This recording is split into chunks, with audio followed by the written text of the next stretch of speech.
नमामि शम्भुं पुरुषं पुराण नमामि सर्वज्ञमपारभावं नमामि रुद्रं प्रभुमक्षयन्तं नमामि शर्वं शिरसा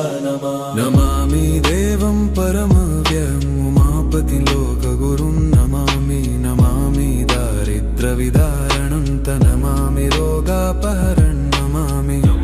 कल्याणमचिन्त्यरूपं नमामि विश्वोत्थबीजरूपं नमामि विश्वस्थितिकारणं नमामि संहारकरं नमामि गौरीप्रियमव्ययं तं नमामि नित्यं क्षरमक्षरं तं नमामि चिद्रूपममेयभावं त्रिलोचनं तं शिरसा नमामि कारुण्यकरं भवस्य भयङ्करं वापि सदा नमामि दातारं दीप्सितानं नमामि सोमेशमुमेशमादमामि वेदत्रयलोचनं तं नमामि मूर्तित्रयवर्जितं तं नमामि पुण्यं सदसद्व्यातितं नमामि तं पापहरं नमामि विश्वसहितेररद्द नमामि रूपाणि बहूनि धत्ते यो विश्वगोप्ता सदसत्प्रणेत नमामि तं विश्वपतिं नमामि यज्ञेश्वरं सम्प्रति हव्यकव्यं तथागतिं लोकसदाशिवो यः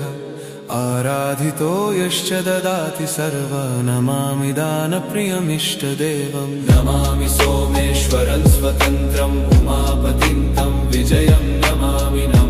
विघ्नेश्वरनन्दिनाथं पुत्रप्रियं तं शिरसा नमामि देवं भवदुःखशोकविनाशनं चन्द्रधरं नमामि गङ्गाधरमीशमीड्यमुमाधदं देववरं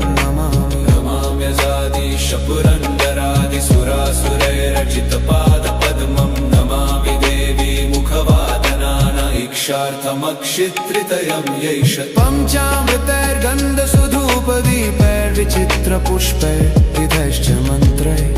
अन्नप्रकारैः सकलोपचारैः सम्पूजितं सोममहं नमामि शम्भुं पुरुषं